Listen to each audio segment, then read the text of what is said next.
Hello, how are you doing? Welcome along to another video. In today's video, I'm going to be talking about the utterly bonkers game in the Rugby Championship between Australia and New Zealand. So much to get into. So if you're new here, please hit subscribe, drop a like, comments down below. There was so much controversy that there's loads to get into, loads to go through, and I'm sure you all have your own opinions on what we saw.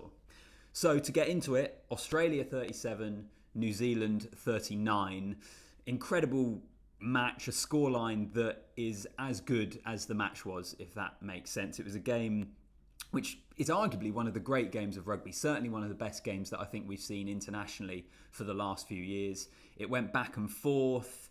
It was an uncertain outcome throughout. To be honest, at times it looked like neither side really wanted to win it. Just as one got momentum, the other one came back into it. It to and fro. There was controversy at the end. It was absolutely sensational. But Australia will be absolutely gutted, because I have to start with the controversy at the end, which was Matteo Reynau's call. Essentially, Australia, having been down at one point, I think it was 31-13, they came back to get themselves in the lead. Unbelievable back and forth with them and New Zealand.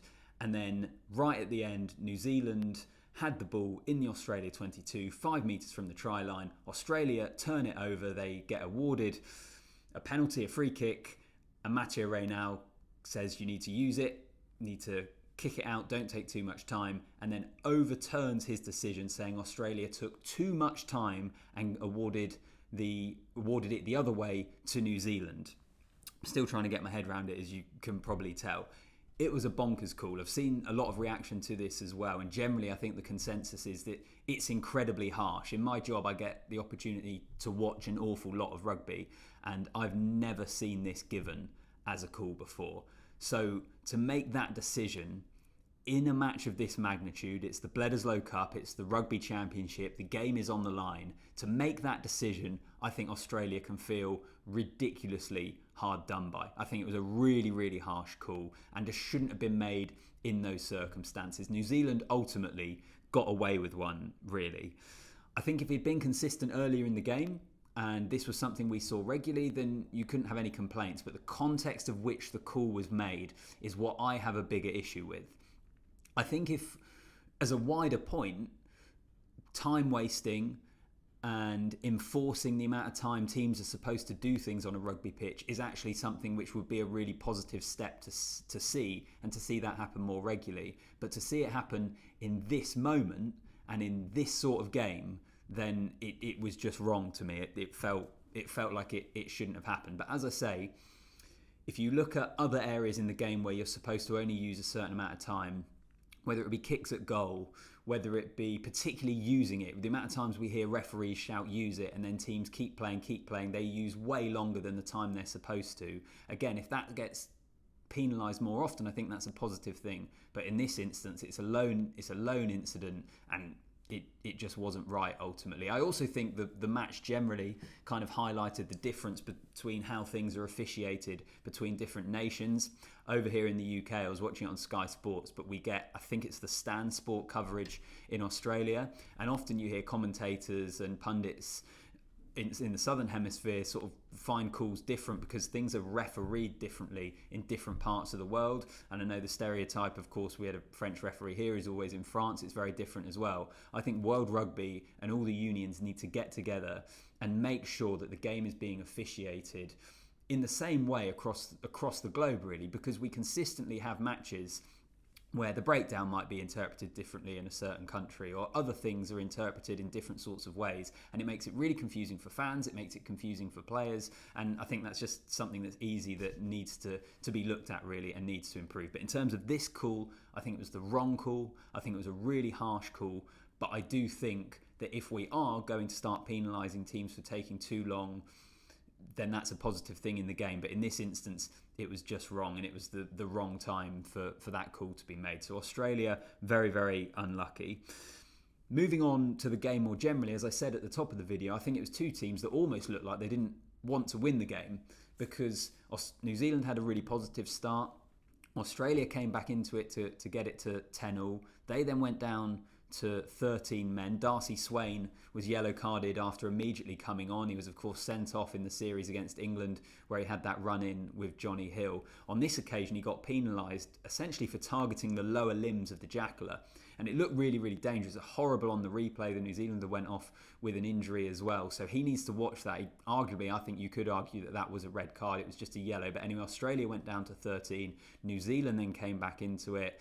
There was another yellow card for the Aussies in the second half. That's when New Zealand built their lead. And then Australia came back into it again. Some brilliant tries, particularly that one where Samu broke down the left-hand side, gave it to Korobetu, gave it back to Samu. That was a brilliant move late on in the game.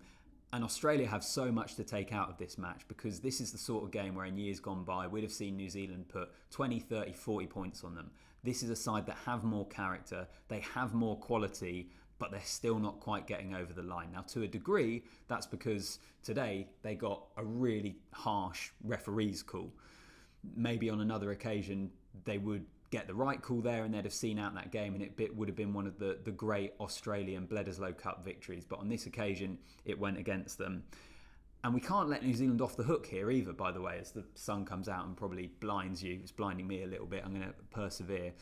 But we can't let New Zealand off the hook from this result. They, once again, threw that game away, having looked like they had it won. Up 31 points to 13, in the ascendancy. Australia having a number of players sent to the sin bin, and New Zealand allowed Australia back into it, I think. Some of the defending was pretty poor.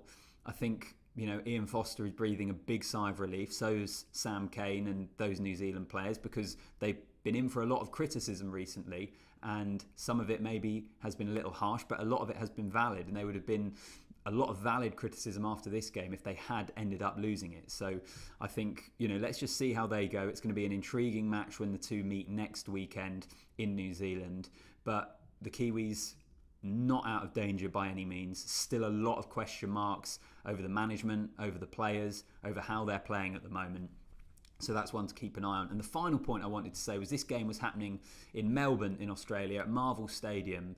And at first I was a bit sceptical about it, because it's a ground that's traditionally used for the AFL and a bit of cricket as well. So when you have rugby happening on big cricket pitches, I often feel that the fans can feel really spaced out, really far away from the action. But actually it was a sellout.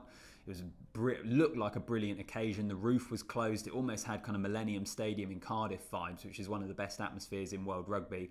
And also taking the sport to Melbourne as well, in Australia, where it's by no means a rugby heartland. It's all about AFL this time of the year, and then cricket the rest of the time. Rugby doesn't have a major foothold, even though they do have a Super Rugby side. So I thought that was awesome to see. Love that they're taking it around the country. But for Australia, where do they go from here? I'm sure there's going to be loads of you, want to put comments down below. Give me your thoughts on the game. Give me your thoughts on the refereeing decision at the end. What does this mean for the Rugby Championship? We've still got Argentina and South Africa to play over the weekend. New Zealand perhaps now in the box seat to win it, given that they've got a home game in their final match against an Australian side who've just had an absolutely heartbreaking defeat. Loads to get into. I think the biggest talking points from this game are from the officiating. But let me know down below what you think. See you in the next one.